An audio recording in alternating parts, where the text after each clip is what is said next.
Hi guys! Welcome back to our channel. For today, we are going to make the crispiest fries you've ever tasted. If you want to know more about how it's made, keep on watching!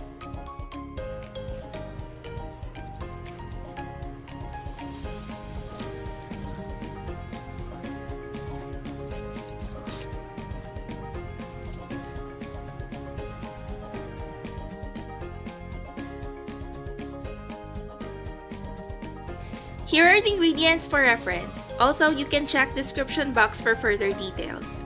So now we are going to peel off our potatoes, medium sized, and make sure that you have the even sized ones or the even looking ones. I have actually here those that are off looking, so I had a bit of a challenge peeling that off and taking out those bits and pieces that could not be covered by the peeler.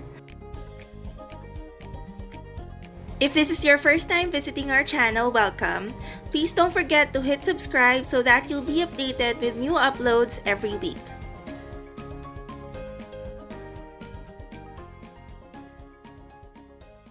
Once you're done peeling the potatoes, go ahead and submerge them in water so that they won't get discolored.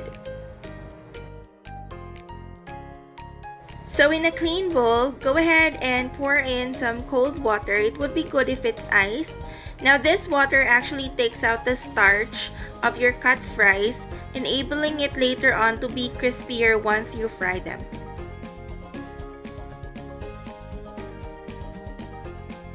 Now let's start cutting our fries. I don't know about you, I don't really like super thin fries. I want it in between not so big and not so thin.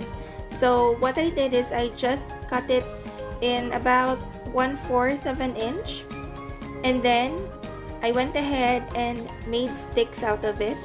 So more likely than not, it's a little bit bigger than McDonald's fries, as you can see.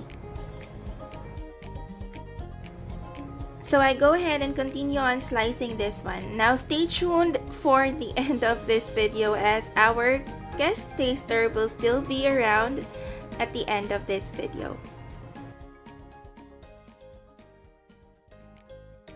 Now in this process, I went ahead and tried cleaning out the starch from the sliced potatoes.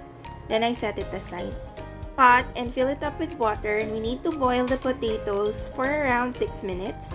So go ahead and cover it, and once it starts boiling, go ahead and drop your sliced potatoes in.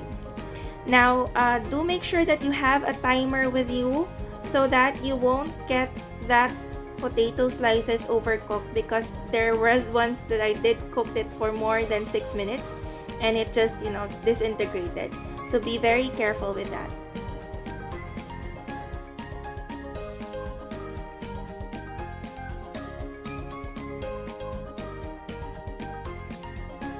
So now while we're waiting for the potatoes to cook, go ahead and get a tray and line it off with a clean kitchen towel, or for my case, it's a kitchen tissue paper.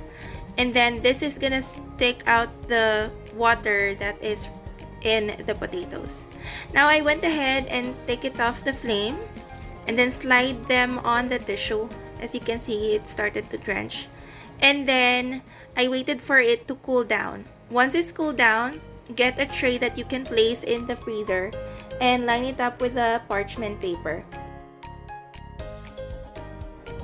Now it's time for us to line up the fries. Now make sure that you do have spaces in between so that they won't go sticking together once they go frozen. And then afterwards, when you're done, go ahead and place it in your fridge for 30 minutes at least, just to make sure that they are hard. Now they're done freezing, as you can see, and it's so easy to take it off from the parchment paper, and it's really hard.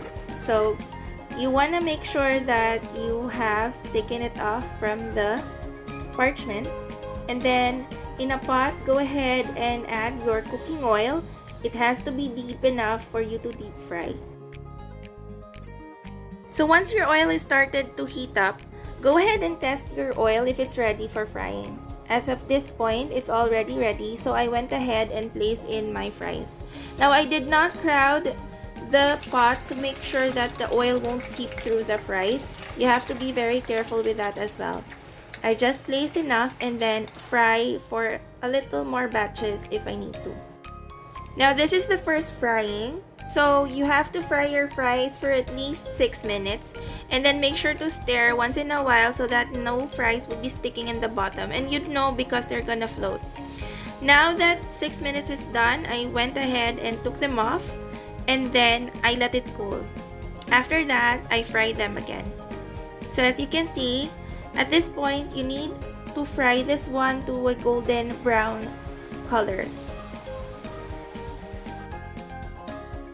So now that it's done, I went ahead and shake off the excess oil.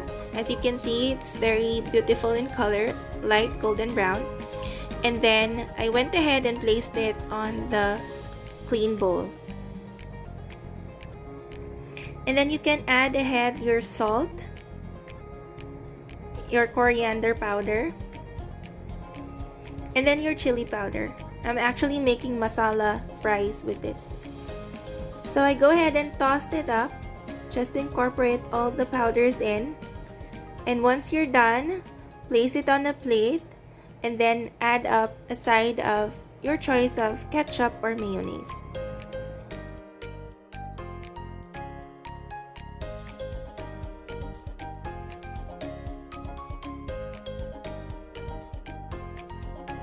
That looks so delicious, and then I slide in the ketchup. Now we're gonna start with our cheese sauce for our cheese fries. Now in a pan, go ahead and place your butter, and you wanna add up also the flour. And then mix well. Now you can use a whisk for this one, but I would not use because it's a non-stick, so I went ahead and used the spatula. So once it's all combined, you would want to add the milk slowly, and then once it starts to form as a paste, go ahead and add milk more, and then continue mixing until you have that consistency of a cream base, as you can see. Then you add your salt, and then I added cheese whiz to incorporate the flavors and to get that color, but you can also use grated cheddar cheese if you want to. As you can see, our cheese sauce is now ready. It's all shiny and the texture is runny like that. Now in my serving dish, I went ahead and placed in the fries, and then I added up the sauce on top of it.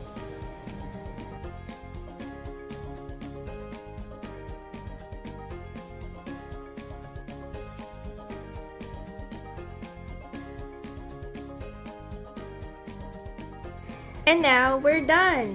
And of course, as promised, here is our guest taster. Let's see if Mom's fries can match up with Jollibee and McDonald's.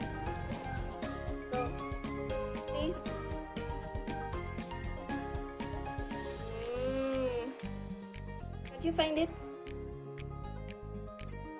No? This one, cheese. I know you like cheese. Go. Try one. Get one. Come on. Here. I will do it for you. Good enough.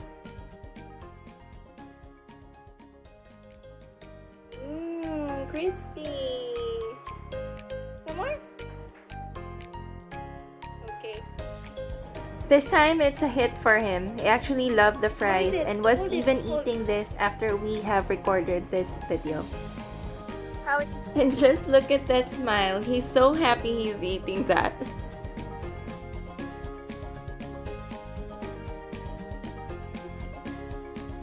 Bye. See you.